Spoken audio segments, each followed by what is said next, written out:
우리 옆에 분들과 한번 인사했으면 좋겠습니다. 예수님의 이름으로 사랑합니다. 축복합니다. 예수님의 이름으로 사랑합니다. 축복합니다. 예. 최근에 그 빅터 프랭클의 죽음의 수용소에서라는 책을 읽은 적이 있습니다. 신앙 서적은 아니고요. 일반 서적인데 이 책은 저자인 빅터 프랭클 박사가 아우슈비츠 수용소에서 직접 겪은 일들을 담담하게 풀어낸 이야기입니다. 읽어보시면 사람이 죽어나가는 그 끔찍한 이야기들을 이분이 좀 아무렇지도 않게 좀 담담하게 서술을 하는 것을 볼 수가 있는데요. 이 책을 읽어보면 정말 우리가 지금 평범하게 살아가는 것이 얼마나 감사한 일인지, 얼마나 축복인지를 깨닫게 되는 것 같습니다. 죽음의 수용소라는 어떻게 말하면 극한의 최악의 상황에서 어떤 사람은 그 인간의 존엄성을 지키기 위해서 몸부림쳤고 어떤 사람은 진슴처럼 행동을 했다고 그는 이야기하고 있습니다. 빅터 프랭클 박사는 의지를 가지고 인간의 존엄성을 지키는 것을 선택을 했고 죽음의 기운이 짙게 깔린 그곳에서도 죽음과 공포에 짓눌리지 않고 굴복하지 않고 삶의 의미를 찾기 위해서 몸부림을 쳤습니다. 이후에 이제 죽음의 소용소에서 기적적으로 살아나온 저자는 후에 이제 정신과 의사가 되어서 수용소에서 겪은 일들을 이제 바탕으로 해서 로고테라피라는 치료법을 이제 개발을 하게 되는데요. 무기력하고 불안해하고 우울해하는 정신질환 환자들에게 삶의 의미를 찾게 해주는 그런 이제 치료 방법으로서 많은 정신질환 환자들에게 삶의 이유와 또 생에 대한 활력을 되찾아 주었다고 합니다. 최근에 이제 좀 불만이 마음으로부터 이렇게 나오고 계신 성도님들이 계시다면, 또 아무것도 하기 싫고 무기력증에 빠진 분들이 계시다면 강력하게 일독을 추천합니다. 제목이 뭐라고 그랬습니까? 빅터 프랭클의 죽음의 수용소에서. 아마 읽어보신 분들도 계실 거예요. 어쩌면 프랭클 박사는 절망적인 상황 속에서 현실을 절망 그대로 직시한 것이 아니라 조금은 다른 좀 시각으로 바라보려고 노력했던 것 같습니다. 대다수의 사람들은 그 죽음과 맞닿아 있는 그런 현실 속에서 절망과 비관만을 보았지만, 그래서 인간성을 포기하고 진순처럼 사는 것을 선택했지만, 이 프랭클 박사는 절망 속에서 희망을 바라보려 했고 또 비관 속에서 낙관을 바라보려고 몸부림쳤던 것이죠. 그리고 그것이 그로 하여금 죽음과 맞닿아 있는 그런 현실 속에서도 삶의 의미를 발견하게 되고 또 인간의 존엄성을 지키게 만들었던 것이 아닐까라고 생각을 합니다. 여러분, 오늘 말씀에서도 보시면 이제 비관적인 그런 현실 속에서 다른 관점과 다른 시각으로 절망이 아니라 기쁨을 노래하고 있는 사람이 나오죠. 여러분들 잘 아시는 사도 바울입니다. 지난번까지 우리는 빌립보서의 서론이라고 할 수 있는 문안 인사, 그리고 빌립보 교회 성도들을 향한 바울의 감사, 그 기도를 함께 살펴보았습니다. 이런 순서, 그러니까 문안 인사하고 그다음에 감사하고 기도하는 이런 순서들은 바울의 다른 서신서들에도 보편적으로 보여지는 그런 현식으로서 오늘부터 우리는 이제 편지의 본론으로 이제 들어가게 됩니다. 본론이 시작되는 첫 부분에서 바울은 자신의 근황, 자신이 지금 어떻게 지내고 있는지에 대해서 이야기를 하고 있는데요. 여러분들 아시다시피 바울은 지금 감옥에 갇힌 상태, 투옥 중에 있는 상황입니다. 투옥되어 있는 자신을 염려하는 그 빌립보 교회 성도들을 바울은 안심시키면서 자신이 감옥에 갇히게 된 것이 오히려 복음이 확장되는, 복음이 진보를 이루는 그런 기회가 되었다라고 이야기하고 있습니다. 그런데 12절을 한 번 더 보실까요? 12절. 우리 12절 말씀 같이 한번 읽어보겠습니다. 12절입니다. 시작. 형제들아, 내가 당한 일이 도리어 복음 전파의 진전이 된 줄을 너희가 알기를 원하노라. 자, 여기서 말하는 내가 당한 일은 바울이 감옥에 갇힌 일, 그렇죠. 투옥된 일을 이야기하는 것이죠. 바울은 자신이 투옥된 것이 복음이 전파되고 확장되는데 진전이 되었다, 도움이 되었다라고 말하고 있습니다. 여러분들, 바울이 감옥에 갇히는 것, 투옥되는 것은 표면적으로 봤을 때 분명히 불행한 일이고 안 좋은 일입니다. 자, 그런데 바울은 어떻게 그 일이 복음이 전파되고 확장되는 좋은 일이 되었다라고 이야기를 하고 있는 것일까요? 자, 그 이유가 이제 13절과 14절에 이어서 나오고 있는데요.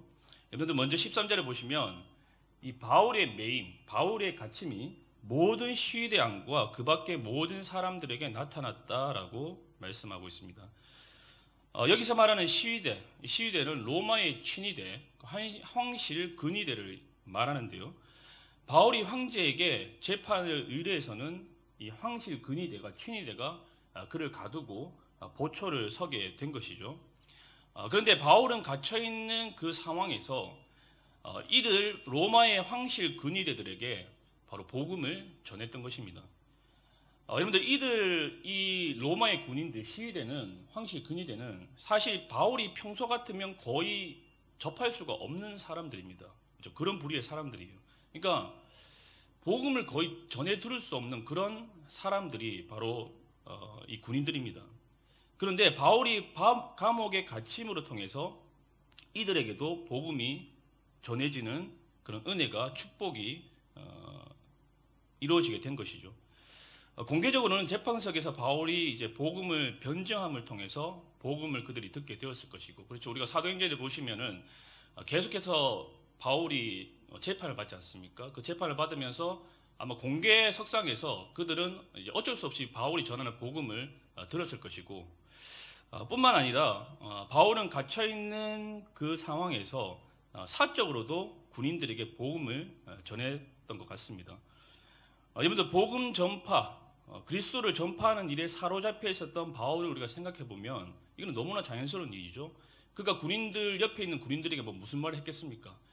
나를 좀 사면해달라, 나를 좀 잘 봐달라, 뭐 그런 얘기를 했겠습니까? 일만 열면 예수님에 대해서 그가 이야기해야 하지 않았겠습니까? 복음에 사로잡혀 있었던, 그리스도에 사로잡혀 있었던 그가 입만 열면은 군인들에게 예수에 대해서 증거를 했을 거예요. 자, 그러니까 바울의 투옥이 전혀 새로운 대상들에게 바로 복음이 전파되는 기회로, 또 그들도 신앙을 접할 수 있는 기회로 작용을 했다는 것입니다. 여러분들 시위대는, 이 군인들은 지금까지 지위고하를 막론하고 숱한 부류의 그런 죄인들을 만났을 거예요. 봐왔을 것입니다. 그런데 이 죄수, 이 바울이라는 죄수는 지금까지 그들이 봐왔던 죄수들과는 뭔가 달랐어요. 뭔가 틀렸습니다. 일단 죄가 없어요. 결백합니다. 유대인들이 바울을 고소하는 것을 보니까 그들의 종교적인 어떤 문제일 뿐이지, 뭐 그가 폭행을 했다든지 아니면 돈을 갈취했다든지 누군가를 죽인 것이 아니었습니다. 그러니까 죄가 없었어요. 결백했어요. 그냥 단순히 신이라고 주장하는 예수라는 사람을 그가 믿고 있고, 그리고 그 예수를 전하는 것 밖에는 그에게 잘못을 찾을 수가 없는 겁니다. 그리고 무엇보다도 그의 태도에서, 바울의 태도와 모습에서 고귀함이 묻어나는 거예요. 고귀함이. 전혀 죄수 같지가 않는 거예요. 사납거나 뭐 폭력적이거나 억울한 모습을 찾아볼 수가 없습니다. 보통 죄수라고 하면 뭔가 거칠고 사납고 폭력적이고 억센 말들을 하는 그런 모습들을 상상할 수가 있는데, 바울에게는 그런 모습을 전혀 찾아볼 수가 없어요. 오히려 고귀한 모습, 침착하고 사력 있고 온유하고 담대한 모습을, 용기 있는 모습을 이 시위대 군인들이 본 것입니다. 그래서 시위대 군인들은 이 바울이 뭔가 다르다는 것을 느꼈을 것이고, 그런 바울의 모습에 어떻게 말하면 깊은 울림과 감동을 받았을 것 같습니다. 그리고 그것이 이 새로운 사람들에게, 이 시위대 군인들에게 예수와 복음에 대해서 흥미와 관심을 가지게 만드는, 그리고 결국에는 복음을 영접하게 만드는, 예수 그리스도를 영접하게 만드는 그런 계기로 작용했을 거라는 것이죠. 여러분, 교회사를 보시면 참 놀랍고 재미있는 일들이 많은데, 뭐 전쟁으로 인해서 이렇게 기독교인들이 야만인들에게 포로로 잡혀가서는 그 야만인들에게, 그 포로로 잡혀간 기독교인들이 복음을 전하게 되고, 이로 인해서 한 부족이, 그리고 한 민족이, 심지어는 한 국가가 예수님을 믿게 되는 그런 놀라운 일들이 일어난 것을 우리가 교회에서 역사를 통해서 확인할 수가 있습니다. 여러분들 수십 명, 수백 명의 선교사들이 몇 년에 걸쳐서 아니면 몇십 년에 걸쳐서 수고해도 할 수 없었던 일들을 그 전쟁 포로로 잡혀간 기독교인들이나 아니면 어쩔 수 없이 반강제적으로 이민을 하게 된 기독교인들을 통해서 이루어진 것을 우리는 기독교 역사를 통해서 확인할 수가 있다는 것이죠. 포로로 잡혀간 그 기독교인들에게는 그 포로로 잡혀간 것이 어떻게 말하면 그들에게 고난과 고통이라고 할 수 있겠지만 하나님은 이들의 고난과 어려움을 사용하셔서 놀라운 구원의 역사를 이루신 것입니다. 여러분들, 하나님은 종종 우리가 상상도 할 수 없는 방식으로 당신의 구원 역사를 이루어 가시기도 하십니다. 여러분들, 바울의 메인, 바울의 갇힘, 이 바울의 투옥은 바울 자신에게는 어떻게 말하면 고난이고 고통이었겠지만 하나님의 섭리는 이러한 바울의 고난을 사용하셔서 바로 복음이 확장되도록, 복음의 진보를 이루도록 하신 그런 재료로 사용을 했다는 것이죠. 그런데 뿐만 아니라 바울이 감옥에 갇혀 있음에도 담대하게 복음을 전하는 이 모습은 로마에 있는 그리스도인들에게도 도전을 주었습니다. 여러분들, 제가 방금 얘기했듯이 바울은 감옥에 갇혀 있지만 절대 주눅들지 않았습니다. 그렇죠? 담대했습니다. 굉장히 용기 있게 행동했고 용기 있게 복음을 전했어요. 그런 주눅들지 않고 복음을 전하는 모습은 바로 로마에 있는 그리스도인들에게도 큰 감동과 도전을 주었습니다. 그래서 그 로마에 있는 그리스도인들로 하여금 그들 역시 겁없이 담대하게 복음을 전하는 계기로 작용을 했습니다. 당시에 예수님을 믿는다거나 예수님을 전하는 것은 어떻게 말하면 고난을 각오해야 되는 그런 일이죠. 어려움을 각오해야 되는 그런 일입니다. 그래서 위축될 수밖에 없습니다. 주눅들 수밖에 없습니다. 하지만 바울이 감옥 안에서 담대하게 용기 있게 복음을 전하는 그 모습에 많은 그리스도인들이 도전을 받아서 그 어려운 상황 속에서 복음을 믿고 복음을 전하면 정말 손해를 받을 수밖에 없고 어려움을 겪을 수밖에 없는 그런 상황 속에서 그들은 담대하게 복음을 전하게 되는 그런 은혜의 역사들이 일어나게 되었다는 것이죠. 그러니까 여러분들, 바울의 이 매임이 결국에는 많은 사람들에게 동기부여가 되고 도전이 되었다는 거예요.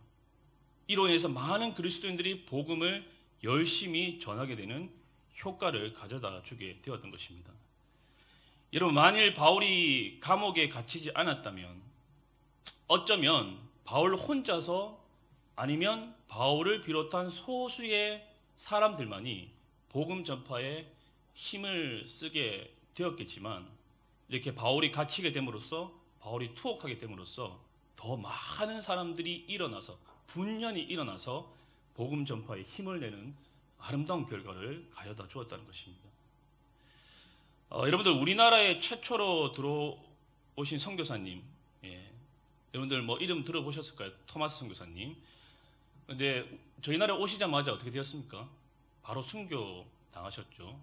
그 배를 타고 오셨는데 그 강변가에서 이제 우리나라 사람들에게 붙잡혀서 어떻게 말하면 자신의 목숨을 좀 허비하게, 세상적인 관점으로 봤을 때 허비한 그런 모습을 보여준 사람인데, 근데 그분의 죽음을 통해서 그분이 있었던 고향에 있었던 교회들과 성도들이 어떻습니까? 그 소식을 듣고는 도전을 받은 거예요.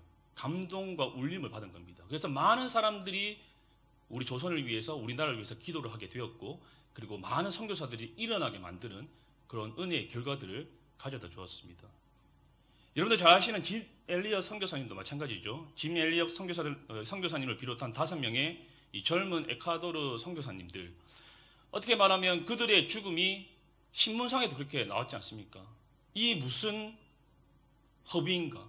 이 젊은이들, 이 아까운 생명들을 어떻게 이렇게 허비할 수가 있는가라고 하면서 신문상에도 그런 식으로 이제 뉴스가 보도가 되었었는데, 그러나 여러분들, 그분들의 죽음 이후에 어떻습니까? 많은 사람들이 그분들의 어떤 섬김, 그분들의 헌신, 희생을 기리면서 감동을 받았고 도전을 받았고, 수많은 사람들이 선교사로 일어나고 그 땅을 위해서 기도하는 그런 일들이 일어나게 되었죠.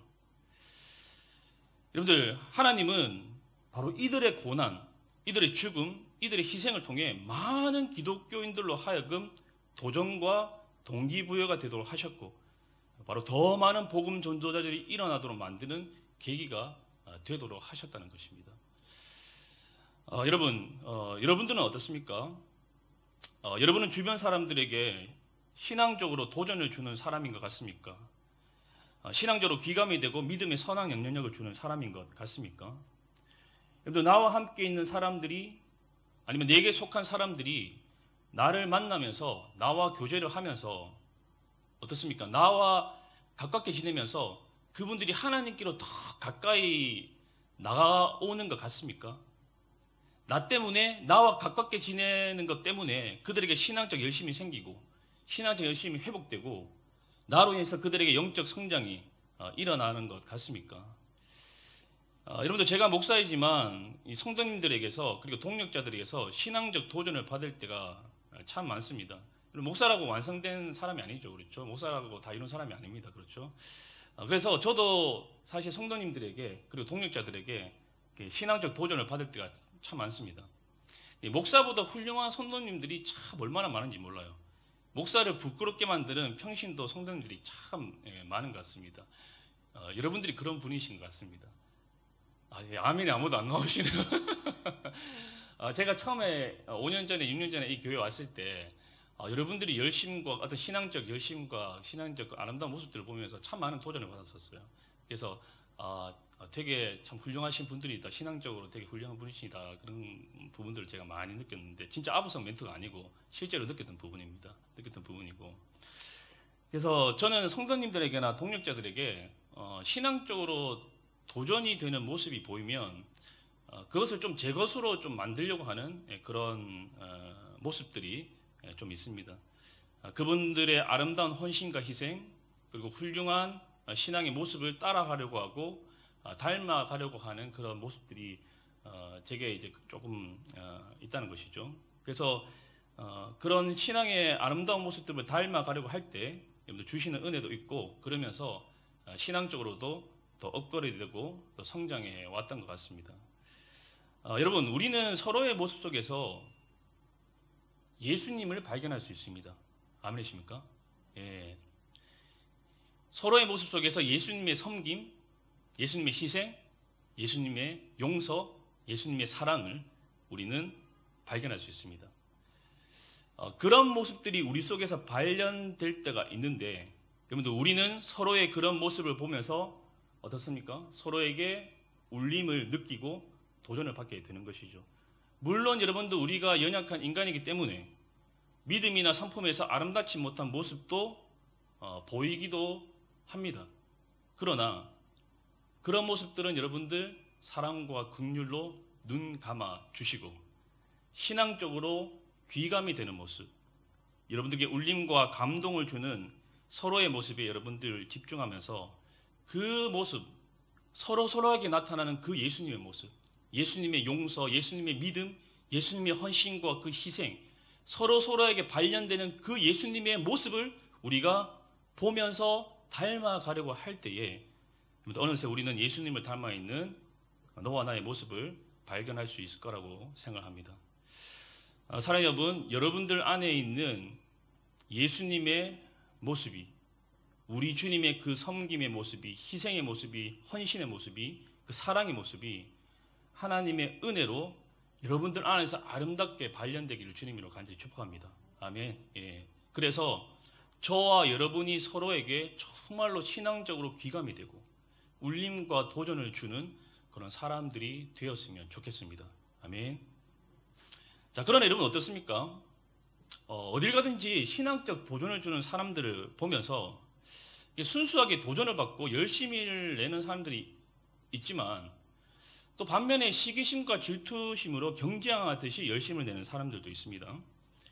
당시 여러분들 바울을 시기하고 질투하면서 이 바울을 경쟁자로 생각하는 그런 사람들이 있었는데, 이들은 바울이 감옥에 들어간 것에 대해서 나쁘게 이야기를 하면서 그가 저렇게 감옥에 오랫동안 투옥된 것을 보면은 그가 정말 하나님의 사람이 맞는 것인가? 그가 과연 참된 사도가 맞는 것일까?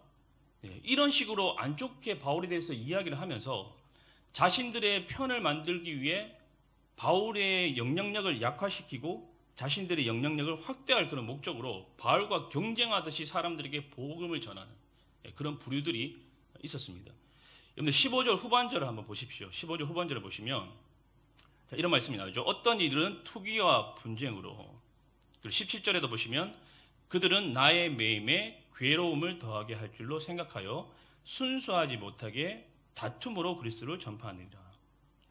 자, 여러분들 여기서 말하는 어떤 이들, 그들이 바로 바울을 시기하고 질투하던 이 바울을 경쟁자로 생각하고 있었던 부류의 사람들입니다. 이들이 누구인지 구체적으로 성경에 나와 있지 않기 때문에 우리가 정확하게 알 수는 없습니다. 이들은 방금도 얘기했듯이 경쟁적으로 복음을 전하면서 바울보다 더 주목받고 바울보다 더 높임받기를 원했고, 바울에 대한 유언비어를 퍼뜨려서는 바울의 영향력을 약화시키고 바울에게 괴로움을 주고 바울의 마음을 속상하게 만들려고 했습니다. 그러니까 바울의 이 감옥 생활을 더 어렵게 만들려고 했다는 것이죠. 그렇다면 여러분, 우리는 어떻습니까? 어떤 성도가 아름다운 신앙의 모습을 보여주거나 혹은 신앙적 열심을 낼 때에 그들을 바라보는 우리의 반응과 우리의 태도는 여러분들 어떻습니까?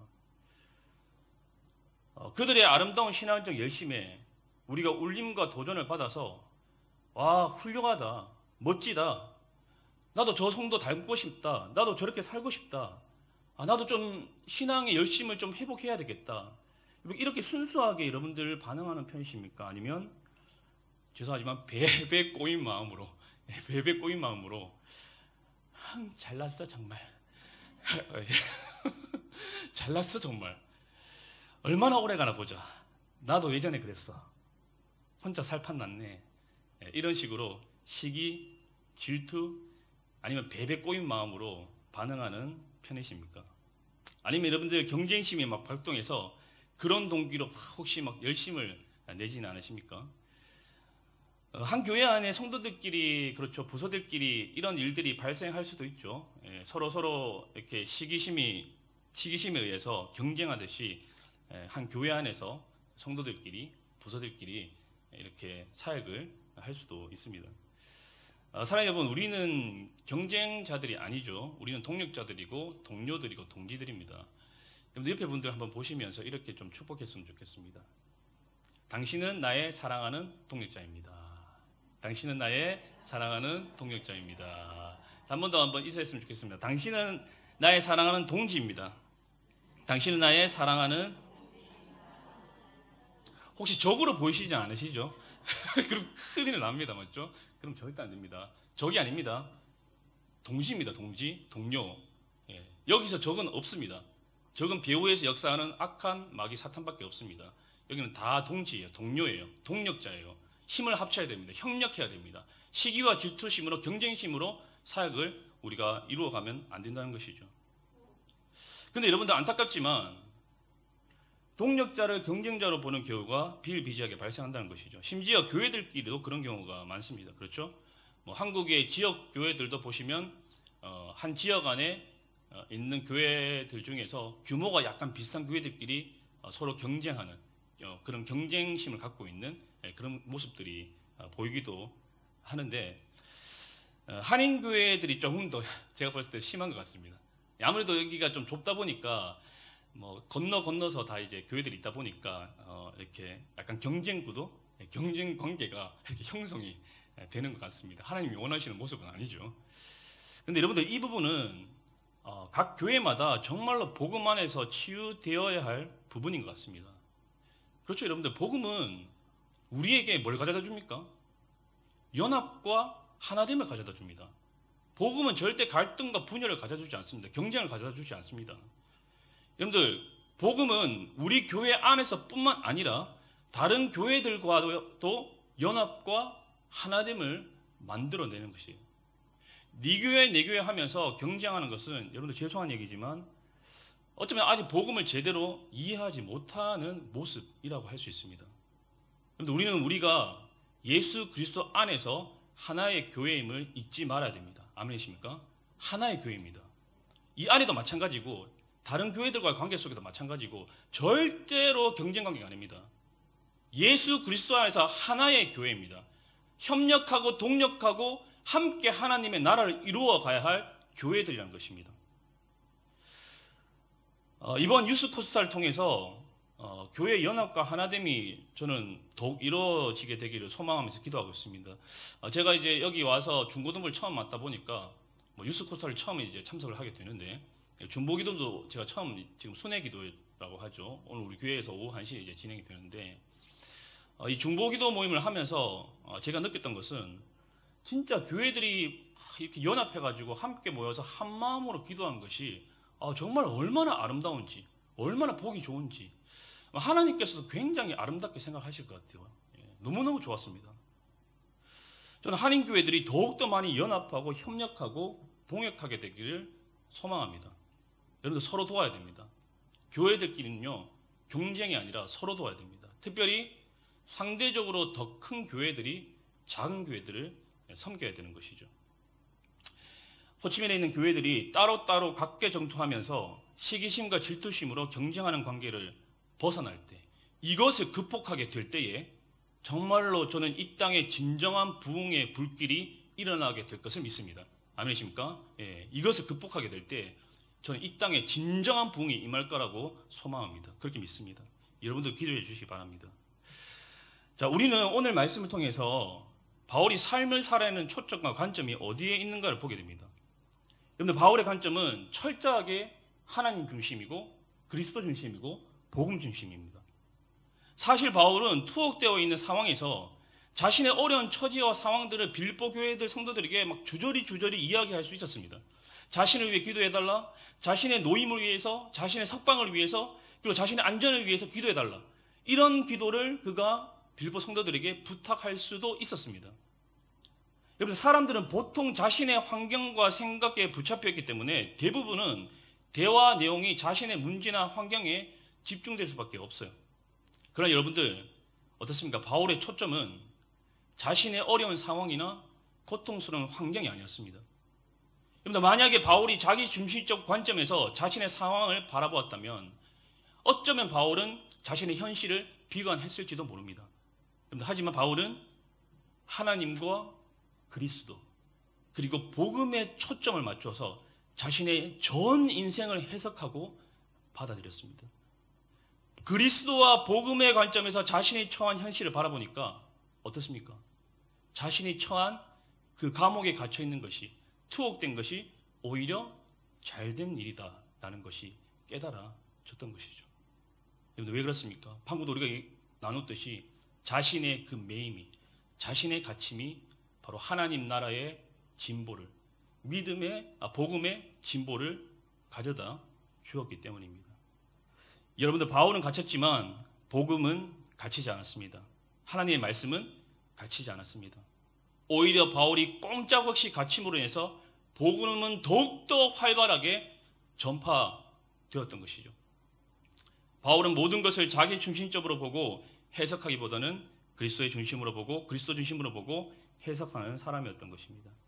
그래서 그는 절망적인 상황 속에서도 절망을 노래한 것이 아니라 바로 기쁨을 노래할 수가 있었던 것이죠. 사랑 여러분, 우리는 살아가면서 애매한 고난을 당할 때가 있고 또 이해되지 않는 어려움과 아픔들을 겪을 때가 있습니다. 이해되지 않는 일들 속에서, 그리고 애매하게 당하는 고난 속에서 여러분들, 우리에게는 이 사도 바울처럼 우리에게 닥친 그 이해되지 않는 일들을 조금은 다르게 바라보는 관점과 시각이 필요할 것 같습니다. 그런데 하나님은요, 우리의 모든 고난과 모든 아픔과 모든 불행을 재료로 삼으셔서 바로 하나님의 나라를 세우고 하나님의 뜻을 이루고 그리고 복음의 진보와 우리 믿음의 진보를 이루도록 하실 것입니다. 아멘이십니까? 그 믿음과 확신이 다시 한 번 더 여러분들 마음속에 일어났으면 좋겠습니다. 우리는 우리의 한계를 벗어나는 어려움을 만나게 될 때가 있습니다. 그렇죠? 우리 지식의 한계, 우리 능력의 한계, 그리고 우리 경험의 한계, 그 한계들을 초월하는 그런 일들을 우리가 겪을 때가 참 많습니다. 근데 여러분들, 그런 한계들을 경험할 때마다 겪고 난 이후에 어떻게 됩니까? 우리들이 더 바닥으로 떨어집니까? 아니죠. 여러분들 우리가 그 한계들을 경험할 때마다 우리가 더 하나님을 간절히 찾게 되고 우리의 기도가 어떻게 됩니까? 더 깊어지지 않습니까? 어려움을 만날 때마다 한계를 벗어나는 일을 만날 때마다 그런 것 같아요. 그 한계를 벗어나는 일들을 이렇게 잘 넘어서고 나면은 기도가 더 깊어져 있고 하나님에 대한 신뢰와 믿음이 더 깊어져 있는 나 자신을 발견하게 되는 것 같아요. 여러분들도 마찬가지일 겁니다. 여러분들의 한계를 벗어나는 일들 얼마나 많습니까? 여러분들의 지식과 능력과 여러분들의 어떤 경험의 한계들을 벗어나는 그런 일들. 여러분 우리가 그런 일들을 만날 때마다 그렇죠. 우리가 이 일을 통해서 우리의 기도가 더 깊어지고 하나님에 대한 신뢰가 믿음이 더 깊어지게 될 것이라는 그런 관점, 그런 시각을 우리가 갖는다면 우리가 현재 겪고 있는 우리의 한계를 벗어나는 일들 속에서 절망하거나 완전히 좌절하지는 않게 될 것입니다. 아멘이십니까? 예. 여러분들 관계의 어려움 많으시죠? 관계의 어려움들 통해서 여러분들 왜 내가 저 사람이랑 엮여서 이렇게 힘들어하는 거지? 상처를 받는 거지? 근데 그 관계의 어려움들을 여러분들 극복하게 되면 어떻게 됩니까? 더 업그레이드되어 있는 여러분들의 모습을 발견하지 않습니까? 더 단단해져 있는 사람들과의 관계 속에서 그 어려움들을 잘 극복해내고 난 뒤에 더 여러분들 용서가 무엇인지를 깨닫게 되고 용납이 무엇인지를 깨닫게 되고 수용함이 무엇인지를 깨닫게 되고 이웃사랑이 무엇인지를 더 깨닫게 되지 않습니까? 그러니까 여러분들 우리에게 오는 관계의 어려움들, 우리 한계를 벗어나는 그런 일들은 우리에게 재앙이 아닙니다. 맞죠? 불행이 아니에요. 그 일을 통해서 우리는 믿음의 진보를 이루게 될 것입니다. 아멘이시죠? 그런 확신을 가지고 우리가 나아갈 때에 절망 속에서도 우리가 기쁨을 노래할 수 있을 거라고 생각합니다. 여러분들 현재의 고난을, 현재의 불행을, 현재의 아픔과 고통을 액면 그대로 보지 않는 하나님 중심의 믿음의 시각이 저와 여러분들에게 있기를 소망합니다. 그래서 이해할 수 없는 여러 가지 고난 속에서도 절망과 비관을 노래하는 것이 아니라 소망과 기쁨을, 이 사도 바울처럼 소망과 기쁨을 노래할 수 있는 저와 여러분들이 될 수 있기를 주님으로 간절히 축복합니다. 아멘.